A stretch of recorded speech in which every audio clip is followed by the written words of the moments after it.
की देवशयनी एकादशी की बहुत सारी शुभकामनाएं। आज से कई लोग चातुर्मास व्रत करना भी आरंभ करते हैं। तो चलिए आज की इस देवशयनी एकादशी के उपलक्ष्य में उससे जुड़ी हुई इस सुंदर पौराणिक कथा का श्रवण करते हैं। सतयुग के समय में पृथ्वी पर सूर्य वंश के अत्यंत पराक्रमी और धार्मिक राजा राज्य करते थे। उनका नाम था राजा मांधाता। उनके राज्य में प्रजा अत्यंत सुखी थी, संपन्न, ऐश्वर्य से युक्त और नीति का पालन करने वाली तथा धर्म परायण हुआ करती थी। राजा भी जो कर वसूलते थे वो कर भी नैतिकता के मूल्यों पर आधारित था। राजा स्वयं भी धर्म और नीति का पालन करते थे और इसलिए इस संपूर्ण राज्य में कभी भी कोई भी प्राकृतिक आपदाएं नहीं आती थी। बिना किसी अवरोध के ये समृद्ध राज्य दिन प्रतिदिन प्रगति कर रहा था। लेकिन कहते हैं ना, समय एक जैसा कभी नहीं रहता। तो राजा के जीवन में भी कुछ ऐसा ही हुआ। एक ऐसा समय आया जब उनकी धर्मनिष्ठा और नैतिकता पर प्रश्न खड़ा हुआ। एक समय राजा के राज्य में लगातार 3 वर्षों तक वर्षा की एक बूंद भी नहीं गिरी और इसके परिणाम स्वरूप संपूर्ण राज्य अकाल की आंधी में ग्रस्त हो गया। राजा ने बहुत प्रयास करवाए लेकिन वर्षा नहीं हुई और धीरे धीरे करते हुए उनके राज्य में अन्न, फल, फूल और जल की एक बूंद भी नहीं रह गई। ऐसी परिस्थिति इस राज्य की प्रजा ने सबसे पहली बार देखी थी और ऐसे समय में उनका आश्रय स्थान तो केवल उनके राजा ही होते हैं।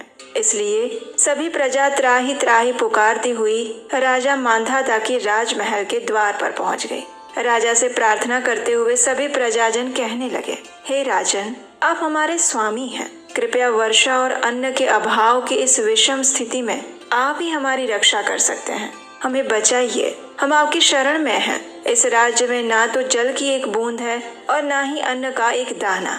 प्रजा की ऐसी आर्द्र प्रार्थना सुनकर राजा ने कहा, हे प्रजाजन, शास्त्रों में वर्णन आता है कि अगर कोई राजा अधर्म का अनुसरण करता है तो उसका दंड उसकी प्रजा को भुगतना पड़ता है। मैंने अपने भूत और वर्तमान पर अच्छे से विचार किया है, लेकिन मुझे अपना ऐसा कोई भी पाप कर्म नहीं दिखाई दे रहा जिसके कारण आज आप सबको ये कष्ट भुगतना पड़ रहा हो। लेकिन फिर भी आप सबके हित के लिए मैं स्थिति का निवारण अवश्य करूंगा। इस प्रकार अपनी प्रजा को सांत्वना देकर राजा राजमहल में अंदर चले आए।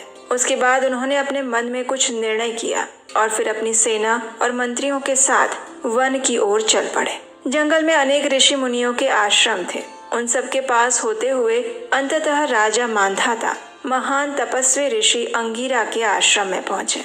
ध्यानमग्न ऋषि की चारों ओर दिव्यता का प्रकाश फैला हुआ था। राजा ने अत्यंत विनम्रता पूर्वक ऋषि के पास जाकर उन्हें दंडवत प्रणाम अर्पित किए। राजा को देखकर ऋषि अंगिरा ने उन्हें आशीर्वाद दिया और उनके राज्य के क्षेम कुशल के विषय में पूछा। ये सुनकर राजा ने अत्यंत विनीत भाव से ऋषि को अपनी संपूर्ण समस्या और परिस्थिति के विषय में विस्तार से बताया। राजा की ऐसी स्थिति को देखकर ऋषि अंगिरा ने कहा, हे राजन, वर्तमान सतयुग का समय धर्म के 4 स्तंभों पर स्थापित है। इस युग में मात्र द्विज ब्राह्मण को ही वैदिक तपस्या करने की अनुमति दी जाती है। लेकिन आपके राज्य में एक शूद्र है जो किसी कारण से इस समय घोर तपस्या में संलग्न है। उसके इस आचरण के कारण ही तुम्हारे राज्य में वर्षा नहीं हो रही है। इसलिए आप उस शूद्र को मृत्यु का दंड दीजिए, जिससे आपके राज्य में पुनः वर्षा हो और सुख समृद्धि का आगमन हो सके। ऋषि की ऐसी बात सुनकर राजा अत्यंत दुखी हो गए, क्योंकि वे धर्म परायण थे। उन्होंने ऋषि से कहा, हे ऋषिवर, मैं एक अपराध मुक्त तपस्वी को दंड कैसे दे सकता हूँ? नहीं, ये मुझसे नहीं हो पाएगा। अगर संभव है तो आप मुझे कोई और मार्ग बताइए। आखिरकार राजा की प्रजा वत्सलता और धर्म युक्त नैतिक आचरण को देखकर अंगिरा ऋषि प्रसन्न हो गए और फिर उन्होंने राजा से कहा, हे राजन, आप सच में प्रजा वत्सल हैं। आपके लिए आपकी सभी प्रजा एक समान है। आप ऐसा करिए, आप अपने परिवार और संपूर्ण प्रजा के साथ आषाढ़ मास के शुक्ल पक्ष में आने वाली शयनी या फिर पद्मा एकादशी का नियम पूर्वक पालन कीजिए। इस एकादशी को देवशयनी एकादशी भी कहा जाता है। इसके प्रभाव से आपके राज्य में प्रचुर मात्रा में वर्षा अवश्य होगी और आपके भंडार भी धन धान्य से समृद्ध हो जाएंगे। ऋषि अंगिरा के ये वचन सुनकर राजा संतुष्ट और प्रसन्न हो गए। उन्होंने ऋषि को प्रणाम किया, कृतज्ञता व्यक्त की और फिर अपनी सेना के साथ वापस अपने राज्य में आ गए। जब आषाढ़ मास के शुक्ल पक्ष में शयनी एकादशी आई तो राजा ने समस्त प्रजागण और अपने परिवार के साथ श्रद्धा, निष्ठा और नियम पूर्वक इस एकादशी व्रत का पालन किया। इस व्रत के पुण्य प्रभाव से राज्य में प्रचुर मात्रा में वर्षा हुई और फिर संपूर्ण राज्य फिर एक बार धन धान्य से संपन्न हो गया। इस कथा का समापन करते हुए ब्रह्मा जी ने नारद मुनि से कहा, हे नारद, इस व्रत को समस्त जीवात्माओं को मुक्ति प्रदान करने वाला व्रत समझो। ये व्रत अत्यंत पुण्यशाली है। और इस कथा का समापन करते हुए भगवान श्री कृष्ण महाराज युधिष्ठिर से कहते हैं, हे राजन, ये पद्मा एकादशी इतनी प्रभावशाली है कि जो भी व्यक्ति इसका श्रवण या पठन करता है वो भी पाप मुक्त हो जाता है। इस एकादशी को देवशयनी एकादशी, पद्मा एकादशी, विष्णु शयनी एकादशी, देवपोढ़ी एकादशी, आषाढ़ी एकादशी और महा एकादशी के नाम से भी जाना जाता है। इसी एकादशी के दिन से भगवान विष्णु अन्य देवताओं के साथ 4 मास के लिए योग निद्रा में चले जाते हैं और इसी दिन से चातुर्मास का प्रारंभ भी होता है। और इसलिए इन दिनों में कोई भी मांगलिक कार्य, यज्ञ, विवाह, गृह प्रवेश इत्यादि में देवताओं की आहुतियां नहीं दी जाती। लेकिन इस देवशयनी एकादशी के पीछे और चातुर्मास के पीछे सिर्फ धार्मिक कारण नहीं है, अभी तो हमारे स्वास्थ्य से जुड़ा हुआ वैज्ञानिक कारण भी है। और ये कारण ये है, इस समय के दौरान सूर्य देव दक्षिणायन में भ्रमण करते हैं और ये समय वर्षा ऋतु का माना जाता है।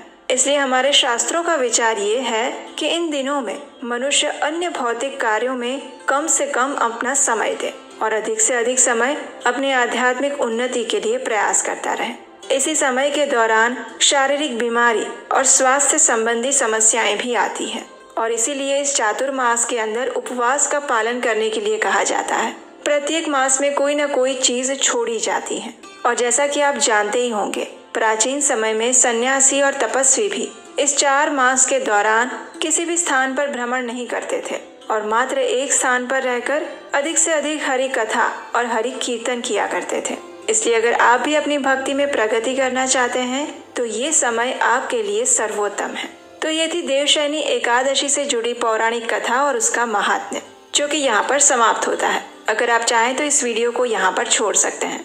और अगर अभी तक आप इस वीडियो को सुन रहे हैं तो चलिए अब हम आपको बताते हैं कि इस देवशयनी एकादशी के दिन ऐसा क्या व्रत संकल्प लेना चाहिए जिससे हम आने वाले चातुर्मास और इस एकादशी का अधिक से अधिक आध्यात्मिक लाभ उठा सकें। तो देखिए, देवशयनी एकादशी एक अत्यंत महत्वपूर्ण दिन है। इस दिन भगवान श्री कृष्ण के पवित्र नाम यानी कि हरे कृष्ण महामंत्र, जो कि इस प्रकार है, हरे कृष्ण कृष्ण कृष्ण हरे हरे, हरे राम राम राम हरे हरे, इस महामंत्र का अधिक से अधिक जप कीजिए। इस दिन इस महामंत्र की कम से कम 16 माला, 25 माला, 32 माला का जप कीजिए। संपूर्ण दिन में उपवास का पालन कीजिए, यानी कि अन्न का एक दाना भी आपके शरीर में नहीं जाना चाहिए।